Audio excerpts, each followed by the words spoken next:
nacemos con emociones y estas nos han acompañado a lo largo de la historia, de la evolución del hombre, para ayudarlo a sobrevivir prácticamente. Están en el cerebro, en la parte límbica, ¿sí? Y tenemos emociones básicas que las traemos desde que nacemos. Hay diferencia con algunos autores que dicen que mencionan algunas y otros autores mencionan a otras emociones. Básicamente, la conclusión es que la rabia, el miedo, la alegría, el asco son emociones que las vas a ver en todos lados, en las caras de las personas. Se transmiten, por más que seamos de distintas culturas, se transmite en nuestra gestualidad.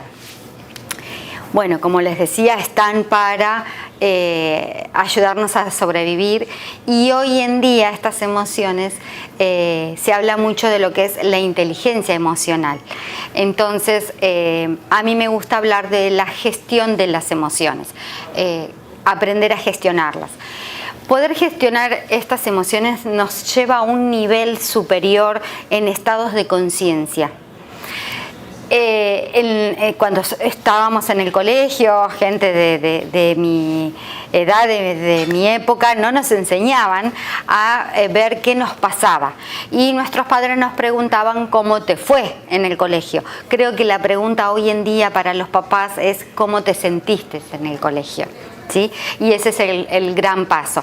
Gracias a Dios en la educación se empieza a hablar entonces de estas emociones con los niños. ¿Qué es lo importante de este trabajo de gestionar? Primero es reconocer. Yo puedo gestionar algo cuando ya lo conozco. Entonces es conocer las emociones, conocer qué me está pasando. Por lo general hay un evento, algo sucede en mi vida y eso despierta una emoción, desencadena en algo que siento. Ese algo que siento viene mezclado de varias emociones, no viene la emoción pura, no es solo la tristeza, puede ser la tristeza y la rabia, ¿sí? Puede ser un poquito de tristeza y un poquito de alegría también, viene todo mezcladito. Entonces es tomarse el tiempo, hacer una pausa para conectarte con aquello que sentís. Entonces, ¿qué estoy sintiendo? Bueno, siento rabia.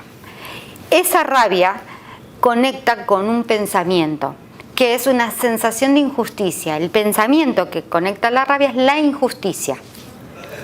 Esto que sucedió es injusto para mí, es un juicio, yo lo considero injusto, es válido, esto es injusto para mí. Entonces, una vez que reconozco esto, es también pensar qué más me viene a decir esta rabia. Y que después el siguiente paso es ¿qué hago ahora con esto?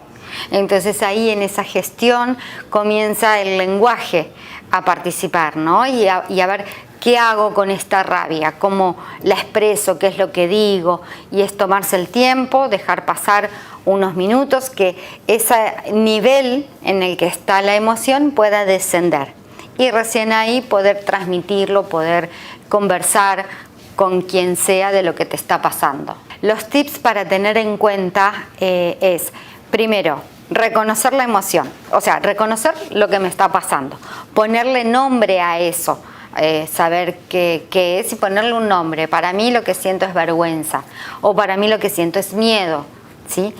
El siguiente tip es hacer pausa, ¿sí? No reaccionar, sino empezar a responder frente a eso que te pasa. ¿Qué diferencia hay entre la reacción y la respuesta?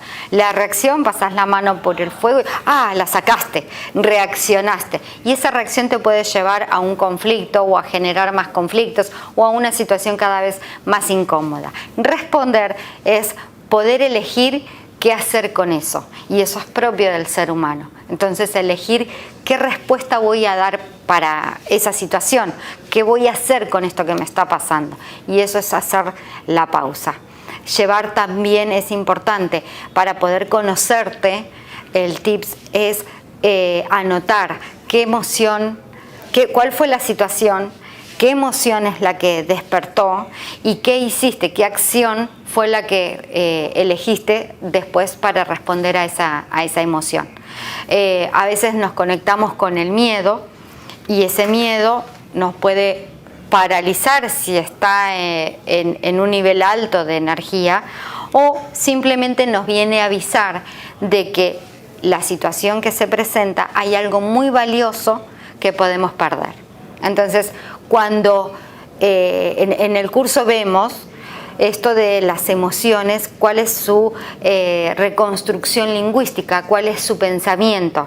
Cada emoción tiene una reconstrucción lingüística. Y si hablamos del miedo, ya sabemos de que puede haber algo que podemos perder. Entonces es tomar la pausa y decir, ¿qué es valioso para mí en esta situación? ¿Qué está en riesgo y puedo perder? Algo también que el miedo es como esa luz en el tablero del auto que nos avisa de que la gasolina se está terminando. Bueno, el miedo viene a ser esa luz que nos avisa, ojo, acá hay algo valioso para ti que se puede perder. Cuando la emoción está presente durante un largo periodo, por ejemplo la tristeza, estamos muy cerca de estar en una depresión. Entonces necesita ser acompañada la persona por un terapeuta o por alguien que lo pueda sacar de ese espacio. Entonces, bueno, está bien transitar la tristeza, pero no quedarse en la tristeza. Esa es la diferencia. Cuando el miedo se presenta, bueno, escuchemos a ver qué viene a traernos este miedo, pero no quedarnos ahí, sino vivimos con el pánico. ¿Sí? Y la alegría, cuando está muy alegre, nos vamos a la euforia.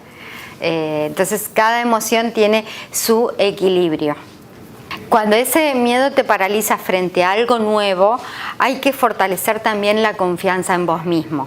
Ese miedo te viene a decir, ojo que estás siendo visto por otras personas y podés ser juzgado. Entonces, ¿cómo se compensa eso? Con fortaleciendo la confianza. Y para eso es importante que mires para atrás, que reconozcas todos tus recursos, que veas todo lo que tenés que te ha traído hasta acá y cómo potenciando todo eso que hay ahí, podés dar el siguiente paso. Algo que necesitamos reconocer es que somos libres de elegir las situaciones. Si bien hay situaciones que nos sentimos que nos pueden determinar de ser de tal manera o de vivir en tal lugar o de tener determinados padres, son cosas que no hemos elegido y que nos llegan, pero lo importante es poder ver que somos libres de elegir qué hacer con eso. Entonces, si bien hay muchas circunstancias que hoy en día nos ha tocado vivir a través de la pandemia, de pérdidas, de dificultades económicas, que es el coletazo más grande que estamos sintiendo a nivel de Sudamérica, por lo menos, es la necesidad de trabajar y la falta de compensación con el dinero que nos limita a veces. Bueno, la libertad está en poder elegir qué hago con eso. ¿Me quedo en la queja? ¿Me quedo en el llanto? ¿Me quedo en la victimización? ¿O tomo postura a lo que la vida me está planteando y doy ese siguiente paso? Y tomar postura significa pararse y decir, acá estoy, esta soy y voy para adelante.